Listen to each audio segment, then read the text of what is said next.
क्या आपने कभी सोचा है कि एक इंसान अपनी जिंदगी में इतनी तकलीफों के बाद भी कैसे खड़ा रह सकता है, मजबूत बन सकता है और दूसरों को रास्ता दिखा सकता है? यही सवाल हमें ले जाता है एक ऐसी किताब की ओर जो सिर्फ एक किताब नहीं बल्कि एक जीवन दर्शन है, 12 रूल्स फॉर लाइफ। यह किताब हमारी जिंदगी के उस अंधेरे कोने में रोशनी बनकर आती है जहां हमें समझ नहीं आता कि सही क्या है, गलत क्या है और हम किस दिशा में जा रहे हैं। 12 रूल्स फॉर लाइफ कोई थ्योरी नहीं सिखाती, यह हमें खुद से मिलवाती है। यह किताब हमें बताती है कि कैसे हम अपने अंदर के कैओस यानी अव्यवस्था को समझकर उसके पार जाकर एक व्यवस्थित और अर्थपूर्ण जीवन जी सकते हैं। इस किताब के लेखक हैं जॉर्डन बी पीटरसन, एक कनाडाई क्लिनिकल साइकोलॉजिस्ट, प्रोफेसर और दुनिया के सबसे प्रभावशाली विचारकों में से एक। वे अपने साहसिक विचारों, गहरी समझ और मनोविज्ञान, दर्शन और धर्म की त्रिकोणीय गहराई से दुनिया भर में करोड़ों लोगों को प्रभावित कर चुके हैं। उन्होंने इस किताब के जरिए हमारे जीवन में कुछ ऐसे नियम दिए हैं जो वक्त की कसौटी पर खरे उतरते। इस किताब में कुल 12 अध्याय हैं और यह एक सिंगल पार्ट में लिखी गई है जिसमें हर अध्याय एक गहन जीवन नियम को समझाता है। मैं हूँ इमरान खान और आप देख रहे हैं स्किल फाल्कन। हमारे चैनल पर हम सिर्फ किताबों की कहानी नहीं सुनाते, हम आपको उस सोच तक ले जाते हैं जिससे आपकी जिंदगी बदल सकती है। हम हर सोमवार और शनिवार सुबह 10 बजे एक नई किताब की समरी लेकर आते हैं ताकि आप हफ्ते की शुरुआत और हफ्ते का अंत कुछ नया सोचकर, कुछ नया सीखकर करें। तो चलिए शुरू करते हैं 12 रूल्स फॉर लाइफ का यह अद्भुत सफर जहां हर अध्याय एक दरवाजा है आपके भीतर छुपे बेहतर इंसान की ओर। Chapter 1, stand up straight with your shoulders back. अपने कंधों को सीधा करके खड़े हो जाओ। क्या आपने कभी ध्यान दिया है कि जब आप थके हुए होते हैं या जीवन में हार महसूस कर रहे होते हैं तो आपका शरीर भी झुक जाता है, और जब आप आत्मविश्वास से भरे होते हैं तो आपकी चाल, आपका कंधा और आपकी गर्दन सब सीधी हो जाती है। यही है इस अध्याय की पहली और सबसे महत्वपूर्ण सीख। शारीरिक भाषा सिर्फ दिखावा नहीं होती, ये हमारे दिमाग और हमारी सोच पर गहरा असर डालती है। जॉर्डन बी पीटरसन बताते हैं कि तो stand up straight with your shoulders back is to accept the terrible responsibility of life with eyes wide open. इसका हिंदी में अर्थ है अपने कंधों को सीधा करके खड़े होना, जीवन की कठिन जिम्मेदारियों को पूरी सजगता के साथ स्वीकार करना है। लेखक इस अध्याय की शुरुआत करते हैं लॉबस्टर्स यानी झींगों की दुनिया से। वह बताते हैं कि कैसे झींगे भी डोमिनेंस हायरार्ची यानी सत्ता के क्रम में जीते हैं। जब कोई झींगा लड़ाई हारता है तो वह झुक जाता है, उसका शरीर सिकुड़ जाता है और उसका मस्तिष्क भी बदल जाता है। वहीं जो झींगा जीतता है वह तन कर खड़ा होता है, उसके शरीर में सेरोटोनिन का स्तर बढ़ जाता है और वह भविष्य की लड़ाइयों में भी जीतने के लिए तैयार रहता है। यह सिर्फ झींगों की बात नहीं है, इंसानों में भी यह नियम काम करता है। जब हम हारते हैं तो हमारी बॉडी लैंग्वेज भी हार मान लेती है, और जब हम खुद को सीधा रखकर खड़े होते हैं तब हम अपने मस्तिष्क को एक संदेश देते हैं कि हम तैयार हैं, हम कमजोर नहीं हैं और हम जिंदगी को सीधा देख सकते हैं। लेखक कहते हैं कि अपने कंधों को सीधा करके खड़े होने का मतलब सिर्फ शारीरिक मुद्रा नहीं है, यह एक मानसिक स्थिति है। यह एक निर्णय है कि हम पीड़ित नहीं हैं, हम जिम्मेदारी उठाएंगे और हम खुद को और इस दुनिया को बेहतर बनाएंगे। इसी विचार को लेखक एक और गहरे उद्धरण में समझाते हैं, posture is not just about body, it's about being. इसका हिंदी रूपांतरण है, मुद्रा सिर्फ शरीर की बात नहीं है, यह आपके अस्तित्व की बात है। मान लीजिए एक युवा जो बार बार असफल हो रहा है, पढ़ाई में, नौकरी में या रिश्तों में, वह धीरे धीरे झुकने लगता है। उसकी आंखों में आत्मविश्वास की जगह खालीपन आ जाता है। लेकिन जब वह यह निर्णय लेता है कि अब नहीं, अब वह अपने कंधों को सीधा रखेगा, तो वह सिर्फ अपनी रीढ़ को नहीं सीधा करता, वह अपने आत्मसम्मान को भी खड़ा करता है। यह एक बाहरी बदलाव नहीं, एक आंतरिक क्रांति होती है। इस अध्याय में लेखक एक और महत्वपूर्ण बात कहते हैं कि जब हम खुद को छोटा करके पेश करते हैं तो दुनिया भी हमें उसी रूप में देखती है, और जब हम खुद को मजबूत दिखाते हैं तो लोग हमें वैसा ही मानने लगते हैं। मतलब यह कि आप जैसा खुद को पेश करते हैं दुनिया वैसा ही आपके साथ व्यवहार करती है। यहाँ लेखक बताते हैं कि आपका शरीर और आपकी चेतना आपस में इतने जुड़े हुए हैं कि एक की स्थिति दूसरे को बदल सकती है। अगर आप खुद को हार मानने की मुद्रा में रखेंगे तो आपका दिमाग भी हार मान लेगा, और अगर आप अपने शरीर को मजबूत, सीधा और संतुलित रखेंगे तो आपकी सोच और निर्णय भी वैसे ही मजबूत हो जाएंगे। एक सच्ची घटना देखें, एक लड़की जो लगातार जीवन में ट्रॉमा और तनाव झेल रही थी, उसने यह नियम अपनाया। रोज सुबह वह शीशे के सामने खड़ी होती, अपने कंधे सीधे करती, गहरी सांस लेती और कहती, मैं कमजोर नहीं हूँ। कुछ ही महीनों में उसका आत्मविश्वास लौट आया और उसने नई नौकरी हासिल की और अपने जीवन को फिर से बनाया। उसने पहले अपने शरीर को बदला, फिर उसकी सोच ने उसका भविष्य बदल दिया। जैसे जैसे अध्याय आगे बढ़ता है, लेखक हमें यह भी बताते हैं कि यह नियम सिर्फ व्यक्तिगत विकास के लिए नहीं, बल्कि सामाजिक और पेशेवर जीवन में भी बेहद जरूरी है। एक शिक्षक, एक नेता, एक कलाकार, जब वह सीधा खड़ा होता है तब वह लोगों में भरोसा जगाता है। जब आप खुद को मजबूत दिखाते हैं तो दुनिया आपसे डरती नहीं, आपसे जुड़ती है। अध्याय के अंत में लेखक एक और यादगार लाइन कहते हैं, you can only find meaning if you are willing to stand up and take on the burden of being. इसका हिंदी अर्थ है, आप जीवन का अर्थ तभी पा सकते हैं जब आप खड़े होने और इसके भार को उठाने के लिए तैयार हो। मान लीजिए एक व्यक्ति लगातार आलोचना और असफलता से टूट गया है। अगर वह इस नियम को अपनाता है, उठता है, सीधा खड़ा होता है, तो वह धीरे धीरे खुद को फिर से महसूस करने लगता है। उसके भीतर की आग दोबारा जलती है। यह नियम उसे नई शुरुआत देता है। Skill falcon key points. जब आप अपने कंधों को सीधा रखते हैं तो आप दुनिया को यह संकेत देते हैं कि आप हार मानने वाले नहीं हैं। यह नियम सिर्फ शारीरिक मुद्रा नहीं, आत्मा की शक्ति का प्रतीक है। दुनिया आपकी छवि से आपको परिभाषित करती है, इसलिए खुद को कमजोर मत दिखाइए। आपका आत्मविश्वास आपकी रीढ़ से शुरू होता है, इसे मजबूत बनाइए। जीवन की जिम्मेदारियां भारी होती हैं, लेकिन उन्हें उठाना ही हमें अर्थ देता है। हर सुबह अपने आप से कहिए, मैं सीधा खड़ा हूँ, मैं तैयार हूँ। अब अगले अध्याय में हम जानेंगे कि कैसे खुद से वैसा व्यवहार करना चाहिए जैसा हम किसी प्रियजन से करते हैं। Chapter 2, treat yourself like someone you are responsible for helping. अपने आप की देखभाल ऐसे करो जैसे तुम किसी और की जिम्मेदारी हो। क्या आपने कभी सोचा है कि जब किसी अपने को तकलीफ होती है, जब कोई प्रियजन बीमार होता है, तो आप उनके लिए कैसे दौड़ते हैं? डॉक्टर के पास ले जाते हैं, दवा का टाइम ध्यान में रखते हैं, हर छोटी बात का ख्याल रखते हैं। लेकिन जब बात खुद की आती है तो हम अक्सर खुद को नजरअंदाज कर देते हैं। क्यों? क्या हम खुद के लिए उतने जरूरी नहीं है? यही सवाल इस अध्याय की आत्मा है। जॉर्डन बी पीटरसन इस अध्याय में एक गहरी सच्चाई उजागर करते हैं। बहुत से लोग दूसरों की देखभाल तो पूरी ईमानदारी से करते हैं, लेकिन अपने लिए वही भावना नहीं रखते। वे कहते हैं, People are better at filling prescriptions for their pets than for themselves. इसका हिंदी अर्थ है, लोग अपने पालतू जानवरों की दवा समय पर दिलवाते हैं, लेकिन खुद की दवा लेना भूल जाते हैं। यह सिर्फ एक उदाहरण नहीं है, यह दर्शाता है कि हम अपने साथ कितने कठोर हैं। लेखक मानते हैं कि इसका कारण हमारे भीतर का अपराध बोध है। हम अपने अतीत की गलतियों को इतना ढोते हैं कि खुद को दंड देने लगते हैं। हम मान लेते हैं कि हम प्यार और देखभाल के लायक नहीं हैं, लेकिन यही सोच हमें भीतर से तोड़ देती है। लेखक कहते हैं कि अगर आप अपने साथ ऐसा व्यवहार करते हैं जैसे आप किसी दूसरे की जिम्मेदारी हैं, तो आप अपने जीवन को गहराई से बदल सकते हैं। मान लीजिए एक व्यक्ति जिसकी नौकरी चली गई है, वह दुखी है, आत्मग्लानि में डूबा है, वह न तो ठीक से खा रहा है, न सो रहा है। लेकिन वही व्यक्ति अगर अपने दोस्त को ऐसी स्थिति में देखता तो उसे सहारा देता, प्यार से बात करता और मदद करता। अब सवाल ये उठता है, आप अपने दोस्त को तो राहत देना चाहते हैं, लेकिन खुद को क्यों नहीं? इसी विचार को लेखक इस पंक्ति में खूबसूरती से व्यक्त करते हैं, You have a divine responsibility to care for yourself. इसका हिंदी में अर्थ है, आपके पास खुद की देखभाल करने की एक दिव्य जिम्मेदारी है। यह अध्याय हमें खुद से जुड़ने के लिए प्रेरित करता है। जब आप खुद को एक जिम्मेदारी की तरह देखना शुरू करते हैं, तो आप खुद की जरूरतों को भी गंभीरता से लेने लगते हैं। आप बेहतर भोजन, बेहतर नींद और बेहतर सोच की ओर बढ़ते हैं। एक रियल लाइफ उदाहरण देखें। एक महिला जो वर्षों तक दूसरों की देखभाल में लगी रही, अपने बच्चों की, अपने माता पिता की, लेकिन खुद की सेहत को नजरअंदाज करती रही।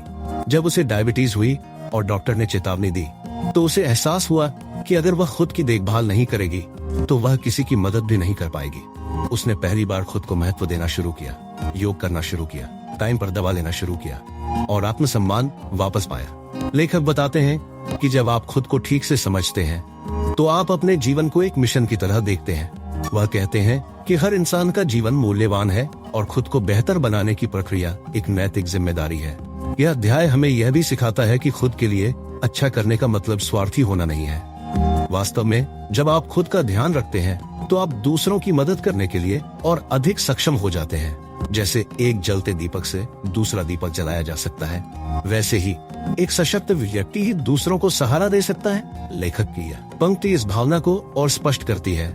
You must determine where you are so you can start to chart your course. इसका हिंदी अनुवाद है, आपको पहले यह जानना होगा कि आप कहाँ हैं, तभी आप ये तय कर सकते हैं कि आपको जाना कहाँ है। अंत में लेखक यही कहते हैं कि अपने जीवन को एक कीमती उपहार की तरह देखो। आप अकेले नहीं हो, आप इस ब्रह्मांड में एक महत्वपूर्ण इकाई हो।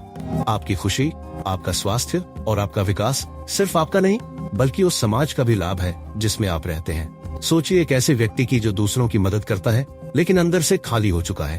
अगर वह रुकता है, खुद से बात करता है, खुद को माफ करता है और कहता है मैं भी जरूरी हूँ, तभी वह फिर से पूरी शक्ति के साथ जीवन की ओर लौटता है। यही इस अध्याय का सार है। खुद को किसी और की तरह समझो जिसे बचाना जरूरी है। स्किल फाल्कन की पॉइंट्स। अपने आप को उस इंसान की तरह देखो जिसकी भलाई की जिम्मेदारी तुम्हें ईमानदारी से उठानी है। गलतियों का बोझ उठाना बंद करो और खुद को माफ करना सीखो। अपने लिए उतना ही समय और स्नेह दो जितना तुम अपने किसी प्रियजन को देते हो। खुद की देखभाल कोई विलासिता नहीं, यह एक नैतिक कर्तव्य है। स्वस्थ और मजबूत इंसान ही दूसरों को सहारा दे सकता है। हर दिन खुद से यह सवाल पूछो, क्या मैंने आज खुद के लिए कुछ किया? अब अगले अध्याय में हम जानेंगे कि अपने आसपास किन लोगों को रखना चाहिए और कैसे अच्छे लोगों को रखना चाहिए और कैसे अच्छे लोगों की संगत हमारे जीवन को नई दिशा दे सकती है। Chapter 3, make friends with people who want the best for you. ऐसे दोस्तों के साथ रहो जो तुम्हारे लिए अच्छा चाहते हैं। क्या आपने कभी ऐसे किसी इंसान से दोस्ती की है जिसने आपकी खुशी पर जलन दिखाई हो, या फिर ऐसे लोगों को अपनी जिंदगी में जगह दी हो जिन्होंने आपकी तरक्की को गंभीरता से कभी स्वीकार नहीं किया?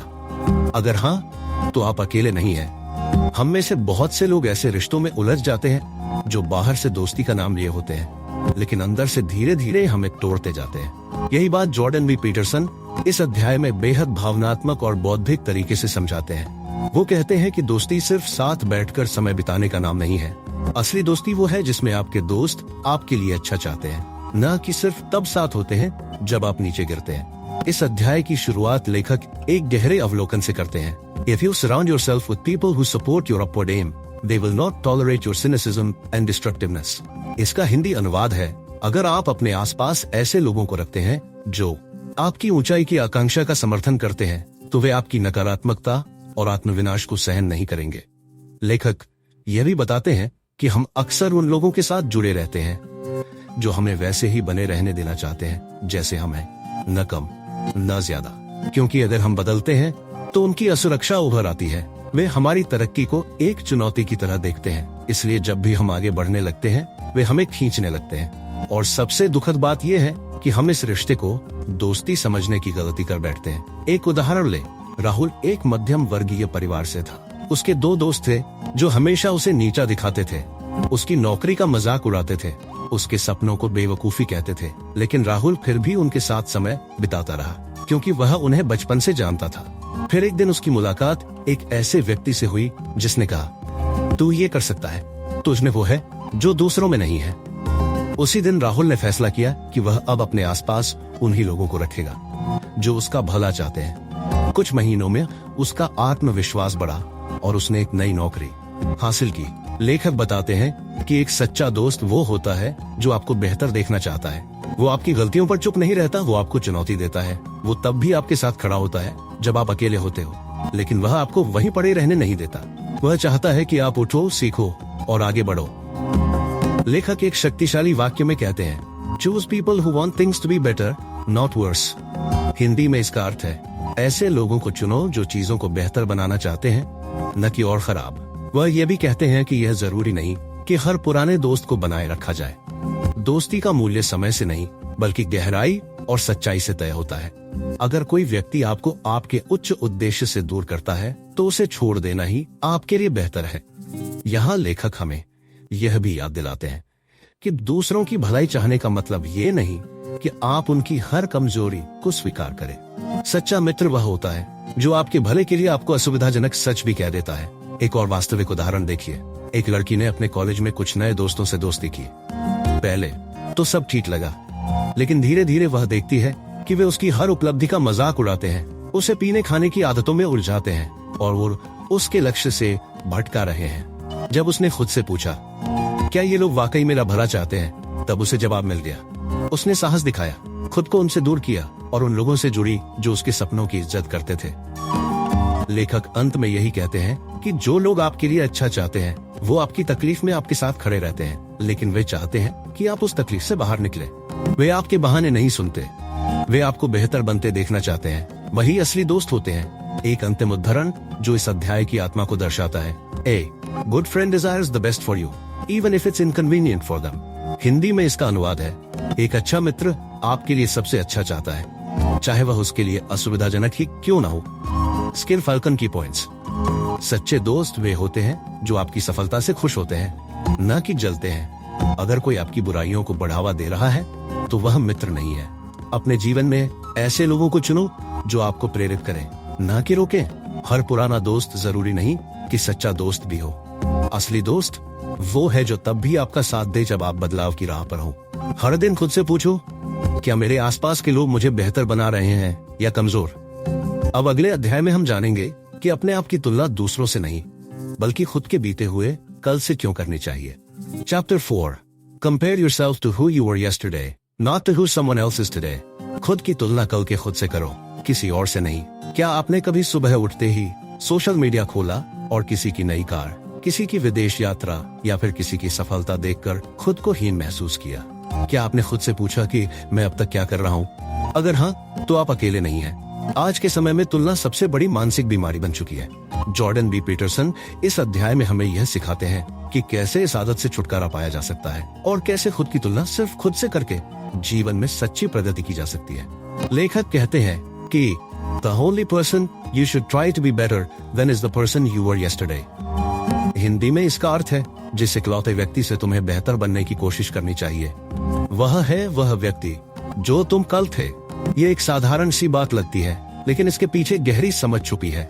जब आप दूसरों से तुलना करते हैं तो आप उनकी जिंदगी का सिर्फ एडिटेड वर्जन देखते हैं, लेकिन जब आप खुद से तुलना करते हैं तो आप अपने असली संघर्षों और बदलावों को देख सकते हैं। इस अध्याय में लेखक हमें यह समझाते हैं कि हर इंसान की परिस्थितियां अलग होती हैं। किसी के पास बचपन से संसाधन थे, किसी ने गरीबी से लड़कर कुछ बनाया, किसी को परिवार का साथ मिला, किसी ने सब कुछ खुद से हासिल किया। ऐसे में खुद की तुलना किसी और से करना खुद के संघर्षों का अपमान है। मान लीजिए कि आप एक लेखक बनना चाहते हैं और आपके दोस्त की पहली ही किताब बेस्ट सेलर बन जाती है। आप तुरंत ही खुद को कमजोर मान लेते हैं, लेकिन अगर आप ध्यान दें तो शायद आपने पिछले साल एक भी लेख नहीं लिखा था और अब आप हर हफ्ते एक लेख लिख रहे हैं। यह प्रगति है और यही सच्ची तुलना है। लेखक एक और महत्वपूर्ण बात बताते हैं, हमारा दिमाग स्वाभाविक रूप से तुलना करता है, लेकिन हमें इस स्वभाव को दिशा देनी चाहिए। हमें यह तय करना चाहिए कि तुलना किससे करनी है और उसका सबसे स्वस्थ विकल्प है कल का मैं। एक रियल लाइफ उदाहरण देखें। रोहित एक मिडिल क्लास परिवार से आता है। उसके स्कूल के कई दोस्त अमेरिका में पढ़ने चले गए और सोशल मीडिया पर शानदार तस्वीरें डालते हैं। शुरुआत में रोहित हताश हो जाता है, लेकिन जब वह खुद को एक साल पहले के अपने आप से देखता है, जब वह बेरोजगार था और अब उसने एक ऑनलाइन स्किल सीखी और एक अच्छी नौकरी हासिल की, तो उसे खुद पर गर्व होता है। वह समझ जाता है कि असली दौड़ सिर्फ अपने ही पुराने संस्करण से है। लेखक कहते हैं कि जब आप खुद से तुलना करते हैं तो आप जीवन की उन सूक्ष्म जीतों को पहचान पाते हैं जो आमतौर पर अनदेखी रह जाती हैं। जैसे कि कल आपने 10 पेज पढ़े और आज 20। कल आपने गुस्से में प्रतिक्रिया दी थी, लेकिन आज आपने चुप रहकर बुद्धिमानी दिखाई। ये छोटी छोटी बातें ही असली विकास हैं। इस अध्याय का एक और महत्वपूर्ण उद्धरण है, success is not measured by comparison with others but by comparison with yourself. इसका हिंदी अनुवाद है, सफलता की माप दूसरों से तुलना से नहीं बल्कि खुद से तुलना से होती है। यह पंक्ति हमें यह सिखाती है कि अगर हमने कल से 1% भी सुधार किया है तो हम आगे बढ़े हैं। लेखक यह भी मानते हैं कि खुद से तुलना करने के लिए जरूरी है कि आप ईमानदारी से अपनी प्रगति को देखें। उसके लिए खुद का एक निजी मापदंड बनाइए। वह कहते हैं कि हम सबका जीवन एक जटिल जंगल की तरह है और हम उसमें अपनी ही राह बना रहे हैं। दूसरों की राह आपकी राह नहीं हो सकती। अध्याय का अंतिम भाग हमें यह समझाता है कि खुद से तुलना करना आपको ईर्ष्या से बचाता है, आत्मसम्मान को बढ़ाता है और मानसिक शांति देता है। जब आप खुद के छोटे सुधारों पर ध्यान देते हैं तो आप स्थायी विकास की ओर बढ़ते हैं। लेखक इस भावना को इस पंक्ति में खूबसूरती से कहते हैं, aim to be a little better today than you were yesterday. इसका हिंदी अनुवाद है, लक्ष्य रखो कि आज तुम कल से थोड़ा बेहतर बनो। अब कल्पना कीजिए एक लड़की की जो पहले एक वाक्य अंग्रेजी में नहीं बोल पाती थी। उसने दूसरों से तुलना करना छोड़ दिया और सिर्फ एक शब्द रोज सीखने का निश्चय किया। 1 साल में वह धारा प्रवाह अंग्रेजी बोलने लगी।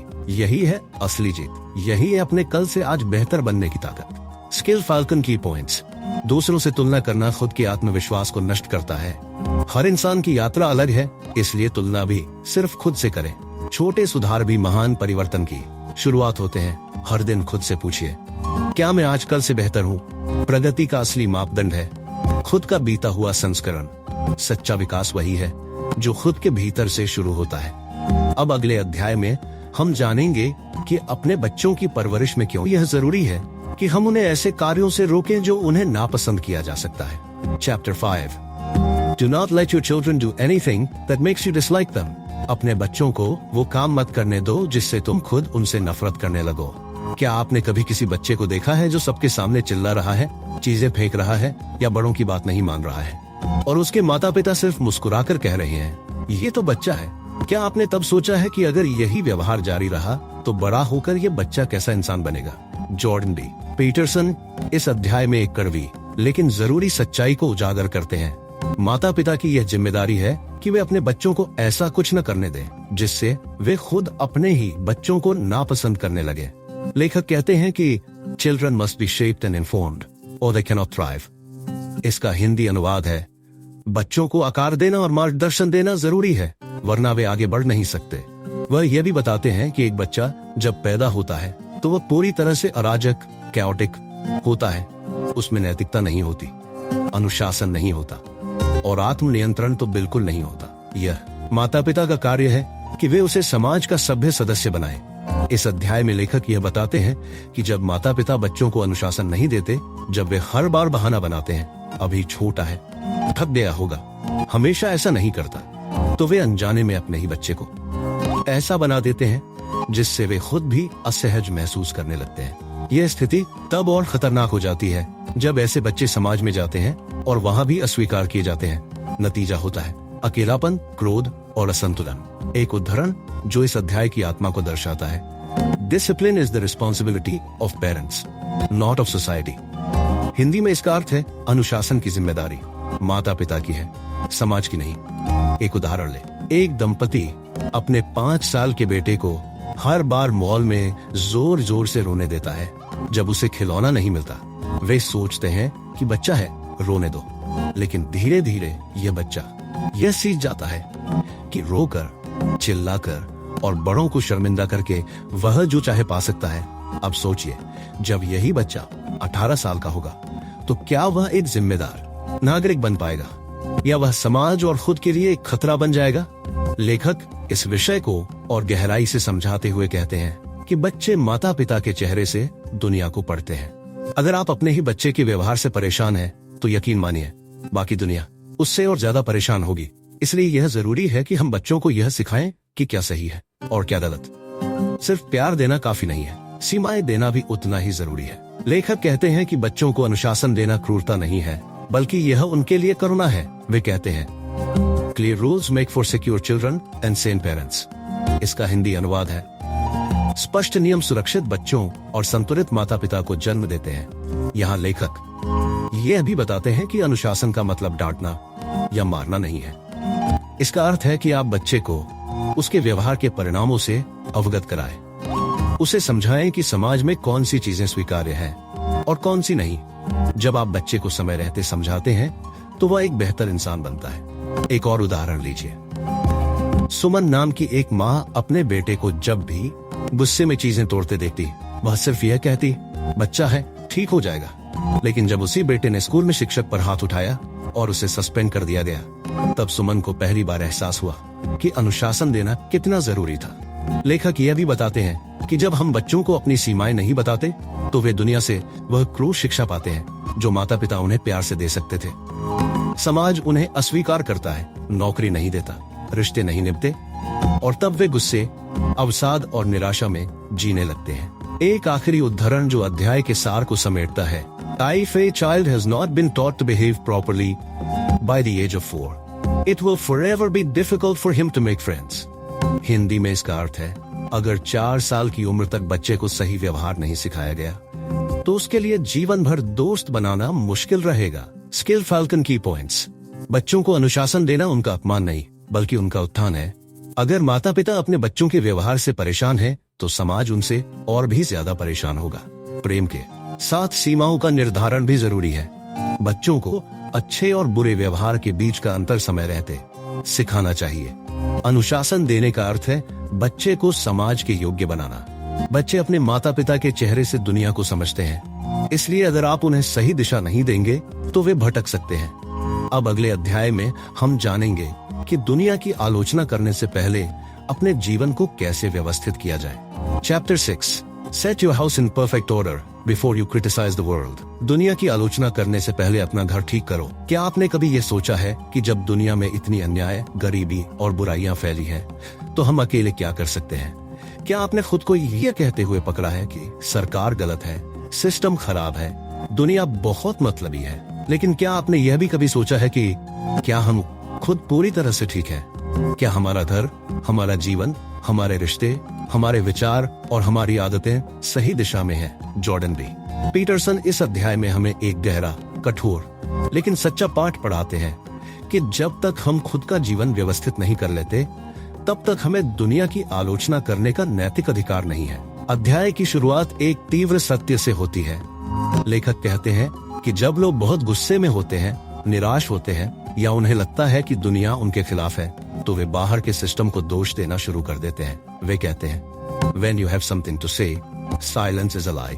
हिंदी में इसका अर्थ है जब आपके पास कहने के लिए कुछ हो और आप चुप रह जाएं, तो वह एक झूठ होता है। लेकिन इससे पहले कि आप बोलें, आलोचना करें, बदलाव की मांग करें, पहले खुद को देखिए, क्या आप खुद उस बदलाव के लायक हैं जिसकी मांग आप दूसरों से कर रहे हैं?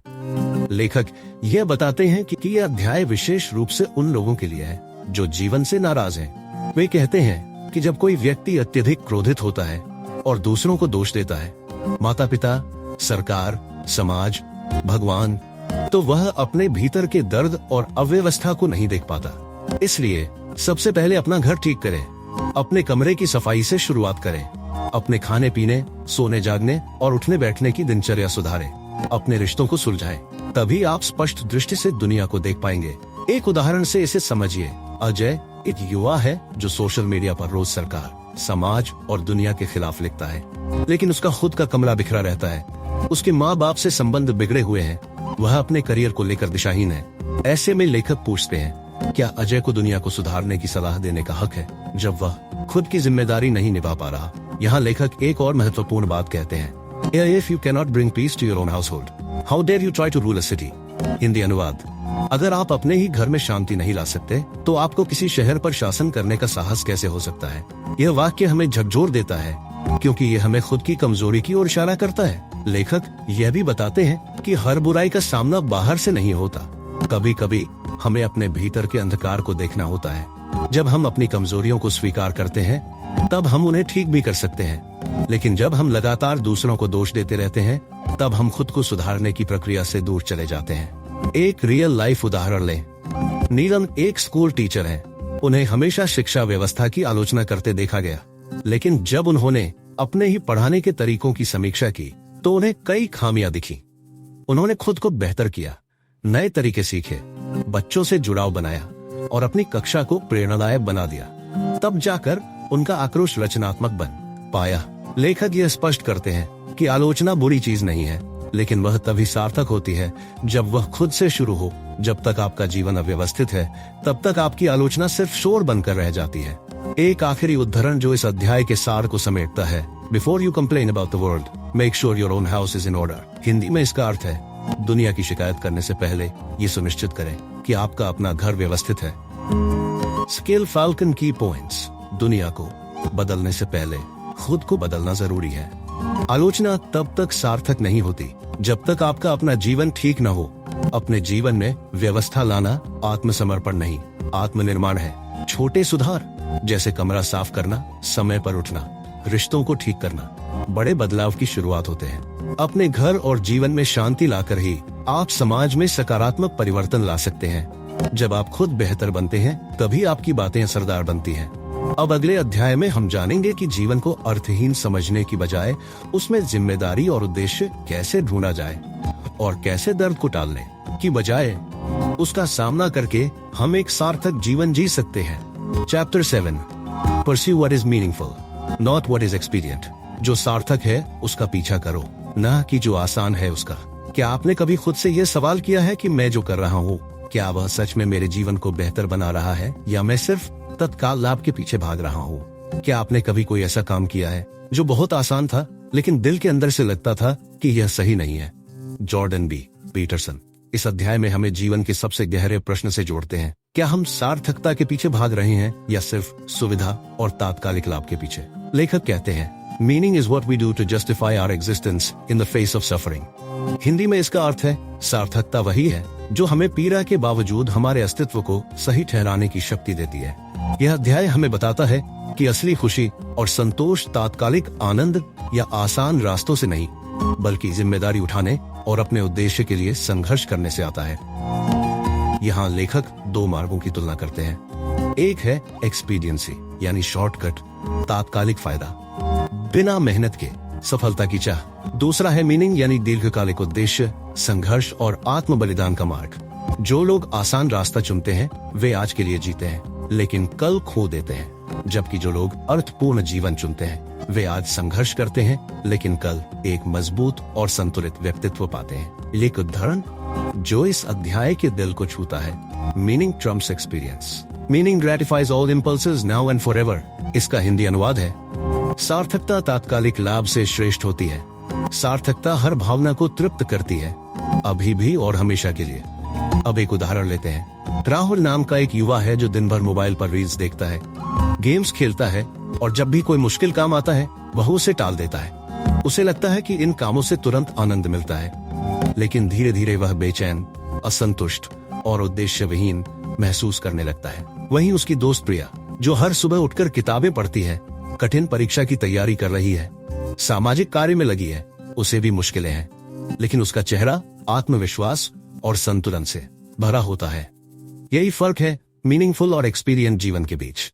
लेखक ये भी कहते हैं कि कई बार लोग सोचते हैं कि सार्थकता का मार्ग दुखद है क्योंकि इसमें संघर्ष है, लेकिन वे यह भूल जाते हैं कि उस संघर्ष से ही हम मजबूत बनते हैं। सार्थक कार्य वह होता है जो कठिन होता है, लेकिन हमें भीतर से बदल देता है, और यही आत्म परिवर्तन जीवन का असली उद्देश्य है। इस अध्याय में लेखक बाइबल से कैन और एबेल की कहानी का उल्लेख करते हैं, जहाँ एक भाई दूसरों की सफलता देखकर जलता है और बदले में हिंसा करता है। यह कहानी इस बात का प्रतीक है कि जब हम सार्थकता की जगह ईर्ष्या, तात्कालिकता और शॉर्टकट को चुनते हैं तो हम विनाश की ओर बढ़ते हैं। लेकिन अगर हम अपने कर्तव्यों को स्वीकार करते हैं और जिम्मेदारियों से नहीं भागते, तो वही जीवन हमें शक्ति और संतुलन देता है। एक और उदाहरण, meaning is the ultimate antidote to suffering. Hindi में सार्थकता ही पीड़ा का अंतिम समाधान है।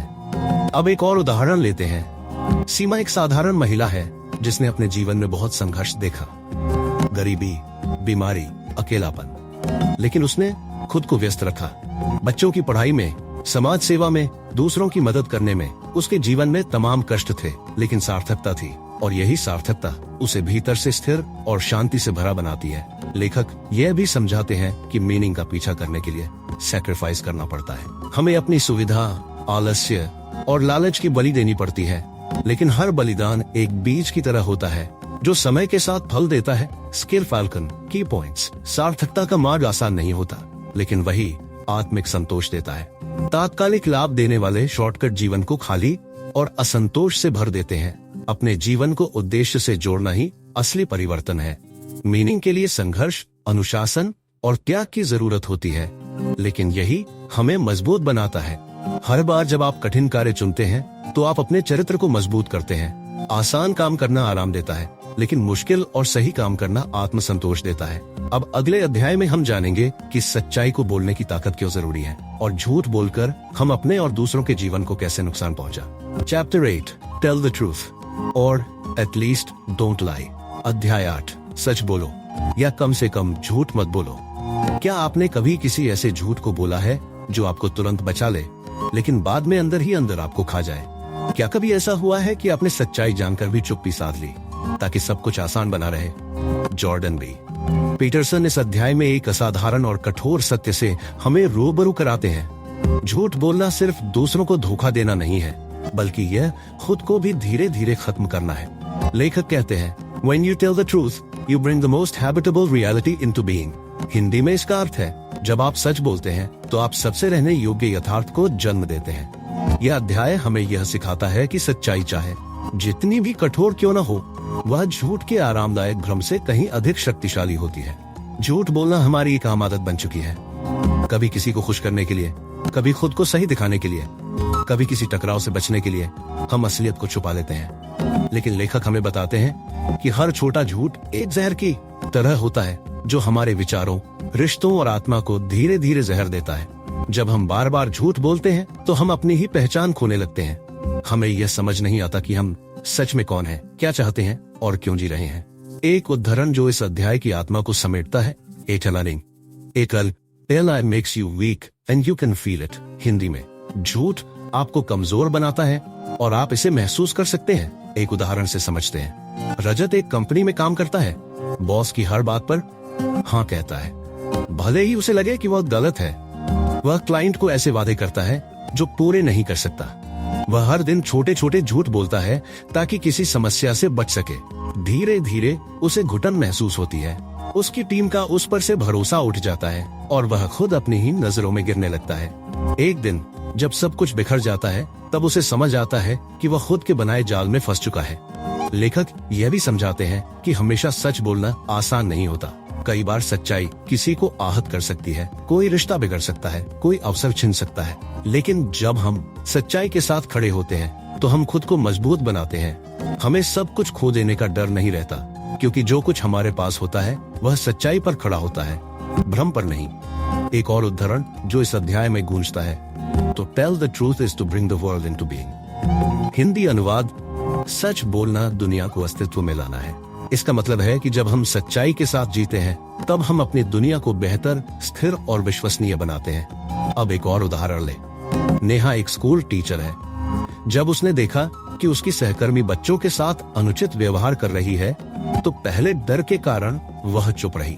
लेकिन जब उसने देखा कि बच्चे इससे मानसिक रूप से टूट रहे हैं तो उसने सच्चाई बोलने का साहस किया। उसे विरोध झेलना पड़ा, कुछ लोगों ने उसे गलत ठहराया, लेकिन अंत में बदलाव आया। बच्चों को सुरक्षित माहौल मिला और नेहा को अंदर से एक गहरी संतुष्टि। लेखक कहते हैं कि अगर आप हर हाल में सच नहीं बोल सकते तो कम से कम झूठ न बोलिए। चुप रहना झूठ नहीं है, लेकिन झूठ बोलना आपकी आत्मा के खिलाफ अपराध है। आप हमेशा सटीक, सच न भी कह पाए, लेकिन जानबूझकर झूठ बोलना अपने भीतर की सच्चाई को मारना है। Skill falcon key points. सच बोलना आत्मबल और स्थायित्व की नींव है। हर झूठ आपके भीतर एक दरार पैदा करता है जो समय के साथ गहरी होती जाती है। सच बोलने से रिश्तों, पहचान और आत्मसम्मान की रक्षा होती है। झूठ से तात्कालिक बचाव मिलता है, लेकिन दीर्घकालिक विनाश भी उसी से होता है। सच्चाई से भागने के बजाय उसका सामना करना एक सशक्त और संपूर्ण जीवन का मार्ग है। अगर पूरी सच्चाई नहीं बोल सकते तो कम से कम झूठ मत बोलिए। अब अगले अध्याय में हम जानेंगे कि कैसे ध्यानपूर्वक सुनना और मानवीय संवाद की गहराई को समझना हमारे संबंधों और निर्णयों को कैसे आकार देता है। Chapter 9. Assume that the person you are listening to might know something you don't. मान लो कि सामने वाला व्यक्ति कुछ ऐसा जानता है जो तुम नहीं जानते। क्या आपने कभी किसी की बात को बिना पूरा सुने ही टाल दिया है, यह सोचकर कि मुझे तो सब पता है? क्या कभी ऐसा हुआ है कि आप किसी की सलाह इसलिए नहीं मान पाए क्योंकि वह आपकी सोच से अलग थी? जॉर्डन बी पीटरसन इस अध्याय में एक सरल लेकिन गहरे जीवन सिद्धांत को सामने लाते हैं। Listen like the other person might know something you don't. यानी इस तरह सुनो जैसे सामने वाला कोई ऐसी बात जानता हो जो तुम नहीं जानते हो। लेखक हमें यह सिखाते हैं कि सच्चा सुनना सिर्फ कानों से नहीं होता, वह विनम्रता और खुलापन मांगता है। जब हम किसी की बात ध्यान से सुनते हैं, हम ये स्वीकार करते हैं कि हमें अभी बहुत कुछ सीखना है और यहीं से असली शिक्षा, गहराई और समझ की शुरुआत होती है। Assume ignorance before knowledge. Listening is paying attention. It's a form of humility. ज्ञान से पहले अज्ञानता को स्वीकार करना जरूरी है। सुनना, ध्यान देना है, यह विनम्रता का एक रूप है। हम में से अधिकतर लोग बातचीत में जवाब देने की जल्दी में रहते हैं, सुनने के बजाय बोलने की होड़ में रहते हैं। लेखक कहते हैं कि यह आदत हमें दूसरों से नहीं, खुद से दूर करती है। जब हम सुनते नहीं तो हम सीखते नहीं, और जब हम सीखते नहीं तो हम समय के साथ ठहर जाते हैं, जड़ हो जाते हैं। एक उदाहरण से समझते हैं। अंकित एक युवा इंजीनियर है जिसे लगता है कि उसके पास हर समस्या का हल है। जब भी कोई सीनियर सुझाव देता है वह उसे अनसुना कर देता है। लेकिन एक दिन उसकी बनाई हुई मशीन में गंभीर गड़बड़ी आ जाती है। उसका वही जूनियर साथी, जिसे वह कभी गंभीरता से नहीं लेता था, समाधान बताता है। अंकित को तब समझ आता है कि हर व्यक्ति अपने अनुभवों और दृष्टिकोणों से कुछ अलग जानता है, जो हमारे लिए अमूल्य हो सकता है अगर हम सच में सुने। लेखक यह भी बताते हैं कि सुनने की यह कला सिर्फ सीखने के लिए नहीं, बल्कि संबंधों को मजबूत करने के लिए भी जरूरी है। जब हम किसी को सच में सुनते हैं तो वह व्यक्ति महसूस करता है कि उसकी बात की कदर हो रही है। यह सम्मान, विश्वास और पारदर्शिता को जन्म देता है। एक गहरा संबंध वहीं से बनता है जहां सुनने का स्थान हो। You need to listen because listening will teach you what speaking never will. तुम्हें सुनना जरूरी है क्योंकि सुनना वह सिखाता है जो बोलना कभी नहीं सिखा सकता। अब एक और उदाहरण ले। राधा एक काउंसलर है। जब उसके पास एक क्लाइंट आता है, वह उसकी बातें काटती नहीं, बल्कि एक पूरी तन्मयता से सुनती है। वह समझती है कि सामने वाला क्या महसूस कर रहा है, कहाँ संघर्ष कर रहा है। यही वजह है कि लोग उससे जुड़ते हैं, उसे भरोसेमंद मानते हैं। उसकी सुनने की क्षमता ही उसकी सबसे बड़ी शक्ति है। लेखक यह भी कहते हैं कि अगर आप सच में किसी की बात को ध्यान से सुनते हैं तो आप उनके शब्दों के पीछे छिपी भावनाओं और सच्चाइयों को समझ पाते हैं। यही समझ आपको अधिक संवेदनशील, समझदार और स्थिर बनाती है। Skill falcon key points. सुनना एक शक्तिशाली अभ्यास है जो विनम्रता और समझ की नींव रखता है। हर व्यक्ति अपने अनुभवों से कुछ ऐसा जानता है जो शायद हमें नहीं पता। सुनने की कला से हम रिश्तों को गहरा, संवाद को साफ और सीखने को व्यापक बना सकते हैं। जब हम पूरी ईमानदारी से सुनते हैं तो हम सिर्फ शब्द नहीं बल्कि भावनाएं भी समझते हैं। ज्ञान सिर्फ बोलने से नहीं, सुनने से भी आता है और अक्सर वही ज्यादा प्रभावी होता है। अब अगले अध्याय में हम जानेंगे कि बातचीत करते समय स्पष्टता क्यों जरूरी है और कैसे अस्पष्ट बातें हमारे जीवन में भ्रम, संघर्ष और दुख पैदा करती हैं। Chapter 10 be precise in your speech. अपनी बातों में स्पष्टता रखो। क्या आपने कभी किसी से यह कहते हुए सुना है, मुझे नहीं पता क्या गलत हो रहा है, बस सब कुछ उलझा हुआ लगता है? क्या आपने कभी महसूस किया है कि आप अंदर ही अंदर परेशान हैं, लेकिन खुद को भी समझ नहीं पा रहे कि असल समस्या क्या है? जॉर्डन बी पीटरसन इस अध्याय में हमें एक ऐसा जीवन मूल्य सिखाते हैं जो जितना सरल दिखता है उतना ही गहराई से हमारी जिंदगी को आकार देता है। अपनी बातों में स्पष्टता रखना। लेखक कहते हैं, AIEF You cannot state something clearly, you don't understand it। Hindi में, यदि आप किसी बात को स्पष्ट रूप से नहीं कह सकते तो आप उसे समझते नहीं हैं। जब हम अपनी बातों में अस्पष्टता रखते हैं, जैसे कुछ ठीक नहीं लग रहा, सब कुछ ठीक नहीं लग रहा, सब कुछ बिगड़ गया है, मेरे जीवन का कोई अर्थ नहीं, तो हम समस्या से भागते हैं, उसका सामना नहीं करते। ऐसी अनकही, धुंधली बातें केवल तनाव, भ्रम और दुख को जन्म देती हैं। लेकिन जब हम अपनी परेशानी को शब्दों में ढालते हैं, उसे परिभाषित करते हैं, तो हम उसे नियंत्रित करने और हल करने की दिशा में पहला कदम उठाते हैं। एक उदाहरण से समझिए। मोहित एक कॉलेज छात्र है। वह हर दिन चिड़चिड़ा महसूस करता है, खुद को अकेला समझता है, लेकिन जब कोई पूछता है तो बस कहता है, पता नहीं क्या हो रहा है। लेकिन जब वह बैठकर खुद से ईमानदारी से बात करता है तो उसे एहसास होता है कि वह अपने करियर को लेकर उलझन में है, कुछ गलत निर्णय लिए हैं और अब खुद पर भरोसा नहीं रह गया है। यही स्पष्टता उसे समाधान ढूंढने और आगे बढ़ने में मदद करती है। लेखक बताते हैं कि जब हम अस्पष्ट बोलते हैं तो हम अपनी ही सच्चाई से आंखें चुराते हैं, लेकिन जब हम साहस करके सटीक शब्दों में बोलते हैं, मैं डरता हूँ, मैं गलत था, मुझे मदद चाहिए, तब हम खुद को और दूसरों को यह अवसर देते हैं कि हम बेहतर समझें, बेहतर जुड़ें और बेहतर निर्णय लें। To speak the truth means to bring clarity to the chaos। सच बोलना यानी अराजकता में स्पष्टता लाना। रिश्तों में भी अस्पष्ट भाषा जहर की तरह होती है। जब कोई पार्टनर कहता है, तुम कभी मेरी बात नहीं समझते, तो ये एक धुंधली, अनिश्चित बात होती है। लेकिन अगर वही कहे, जब मैं तुमसे बात करती हूँ और तुम मोबाइल में देखते रहते हो तो मुझे उपेक्षित महसूस होता है, तो ये स्पष्ट, सटीक और हल की ओर ले जाने वाला संवाद बन जाता है। स्पष्टता केवल शब्दों की नहीं होती, बल्कि संबंधों की गहराई को भी दर्शाती है। एक और उदाहरण ले। रिया एक टीम लीडर है। उसकी टीम लगातार गलतियां कर रही है, लेकिन वह सिर्फ इतना कहती है, तुम लोग जिम्मेदार नहीं हो। इससे न तो समस्या साफ होती है, न हल निकलता है। जब वह स्पष्ट रूप से कहती है, प्रोजेक्ट की डेडलाइन 2 दिन पहले बताई गई थी, लेकिन डेटा टाइम पर नहीं मिला, इससे पूरा शेड्यूल बिगड़ा, तो सभी को पता चलता है कि कहाँ गलती हुई और कैसे सुधार किया जा सकता है। लेखक कहते हैं कि जब हम सटीक बोलते हैं तब हम अपने विचारों, भावनाओं और वास्तविकता को एक स्पष्ट ढांचे में ढालते हैं। इससे हम खुद को और दूसरों को बेहतर ढंग से समझाते हैं। यह स्पष्टता हमारी दुनिया को बेहतर बनाती है, चाहे वह रिश्ते हो, काम हो या आत्मसमझ। Precision makes life manageable. स्पष्टता जीवन को संभालने योग्य बनाती है। Skill falcon key points. स्पष्ट भाषा हमारे सोचने, समझने और निर्णय लेने की शक्ति को मजबूत बनाती है। अस्पष्टता हमें भ्रम, तनाव और असहायता की ओर ले जाती है। सटीक शब्दों से हम न केवल अपनी भावनाएं स्पष्ट करते हैं, बल्कि दूसरों से गहरे और ईमानदार रिश्ते बनाते हैं। अपनी समस्या को सही शब्दों में परिभाषित करना समाधान की ओर पहला कदम होता है। स्पष्टता के बिना संवाद अधूरा और दिशाविहीन होता है, लेकिन स्पष्टता से हम जीवन में स्थायित्व और अर्थ दोनों पाते हैं। अब अगले अध्याय में हम जानेंगे कि बच्चों को बाहर की दुनिया से कैसे जोड़ना चाहिए, न कि उन्हें अनजाने डर में कैद करना चाहिए। Chapter 11। Do not bother children when they are skateboarding. बच्चों को तब परेशान मत करो जब वे रिस्क ले रहे हों और कुछ सीख रहे हों। क्या आपने कभी किसी बच्चे को स्केटबोर्डिंग करते देखा है? वह गिरता है, खरोंचे आती हैं, कपड़े फटते हैं, लेकिन फिर भी वह बार बार खड़ा होता है और कोशिश करता है। उस बच्चे को देखना ऐसा है जैसे वह दुनिया को चुनौती दे रहा हो, अपने डर से लड़ रहा हो और हर बार थोड़ा मजबूत बनता जा रहा हो। जॉर्डन बी पीटरसन इस अध्याय में एक बहुत ही गहरी और व्यावहारिक बात कहते हैं। जब बच्चे जोखिम लेकर कुछ सीखने की कोशिश कर रहे हो तो उन्हें मत रोकिए। लेखक कहते हैं, When you interfere with children while they're skateboarding, you are not protecting them, you are making them weak. जब तुम बच्चों को स्केटबोर्डिंग करते हुए टोकते हो तो तुम उनकी रक्षा नहीं कर रहे होते, बल्कि उन्हें कमजोर बना रहे होते हो। इस अध्याय में लेखक सिर्फ स्केटबोर्डिंग की बात नहीं कर रहे, वह उस आत्मबल, स्वतंत्रता और साहस की बात कर रहे हैं जो बच्चे छोटी छोटी चुनौतियों के माध्यम से खुद में विकसित करते हैं।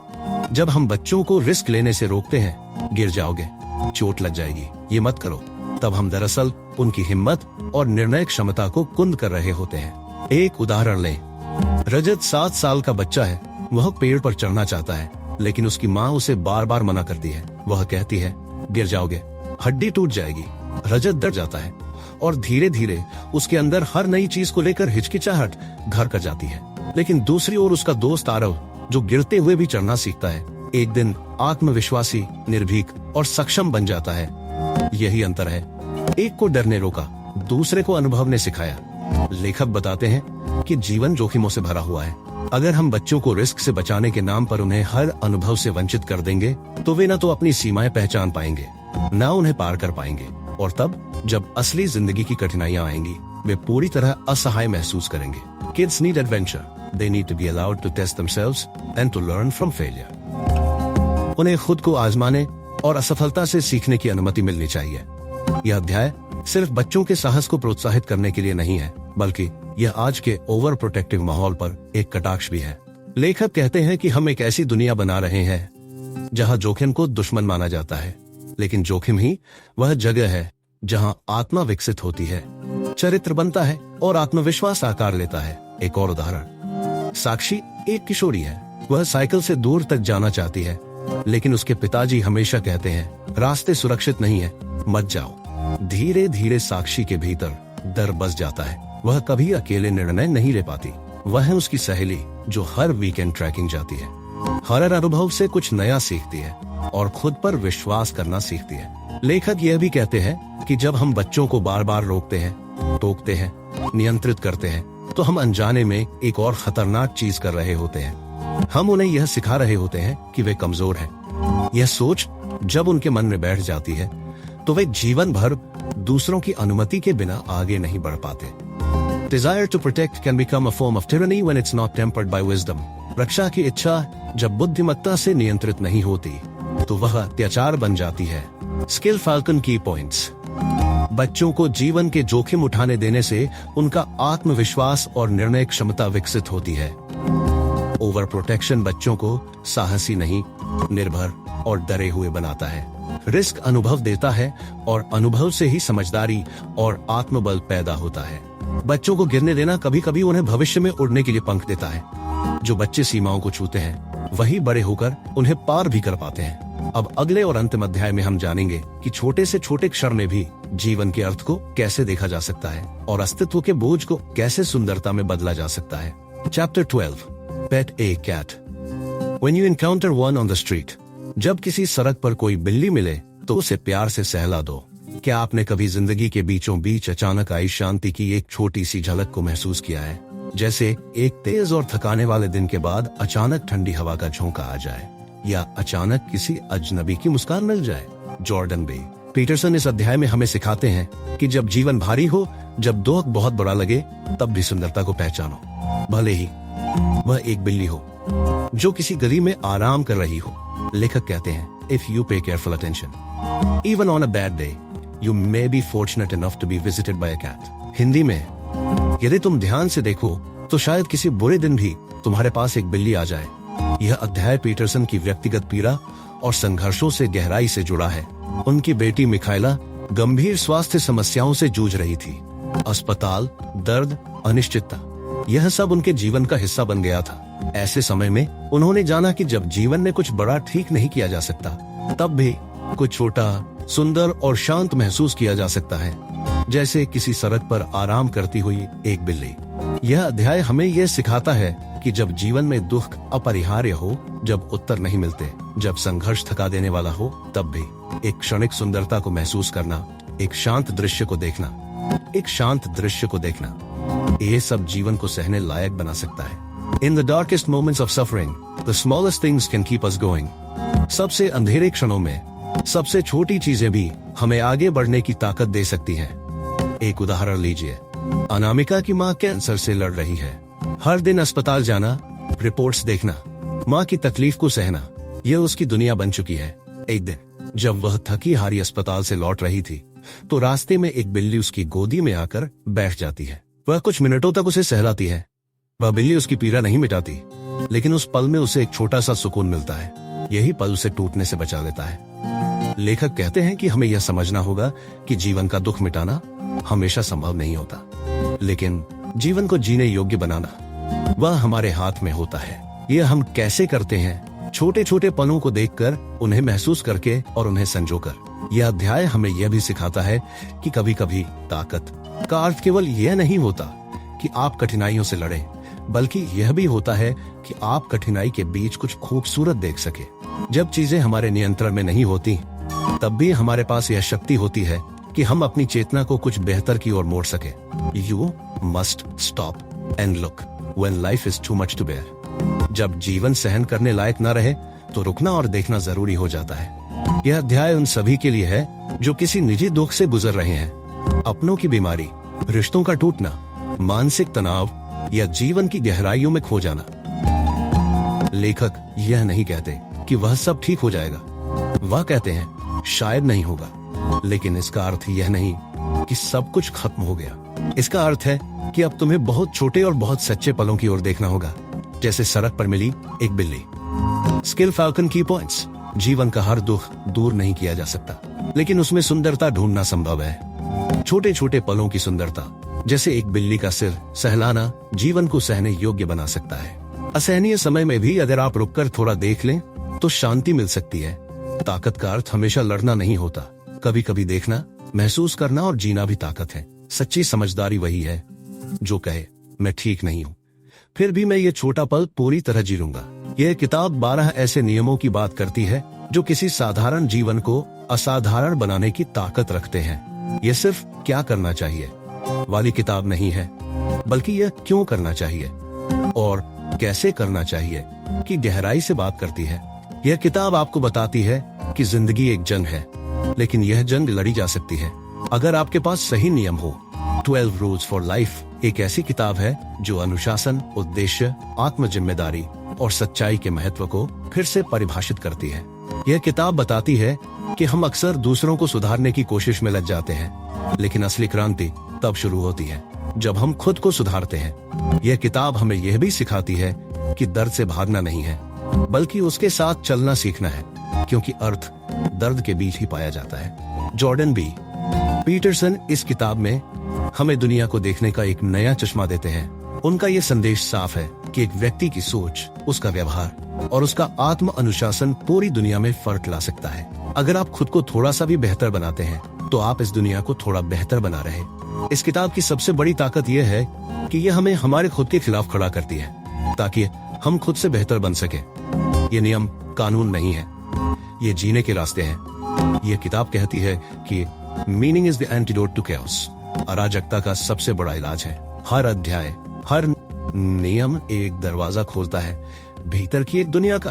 और जब ये किताब खत्म होती है तब असल में आपकी नई यात्रा शुरू होती है, खुद से मिलकर, खुद को बदलकर और फिर दुनिया को थोड़ा और सुंदर बनाकर। अब सवाल ये नहीं है कि आपने कितने नियम पढ़े, सवाल यह है आपने कितने नियमों को अपनी जिंदगी में उतारने की हिम्मत की। और अब आता है वो वक्त जब हम इस किताब को अलविदा कहते हैं, लेकिन इसके नियमों को अपने साथ लेकर चलते हैं, क्योंकि बदलाव एक दिन में नहीं आता, लेकिन एक दिन जरूर आता है जब आप कहें आज मैं कल से बेहतर हूँ। और बस यही है इस किताब की असली जीत। अगर आपने यहाँ तक सुना है तो आप उन चुनिंदा लोगों में से हैं जो अपने जीवन को सच्चे अर्थों में बदलना चाहते हैं। अब एक छोटी सी लेकिन दिल से गुजारिश है, इस वीडियो को लाइक जरूर कीजिए। अगर एक भी नियम ने आपकी सोच को छुआ हो, इसे अपने किसी ऐसे दोस्त या परिवारजन के साथ शेयर कीजिए जिसे जिंदगी में थोड़ी सी दिशा और गहराई की जरूरत है।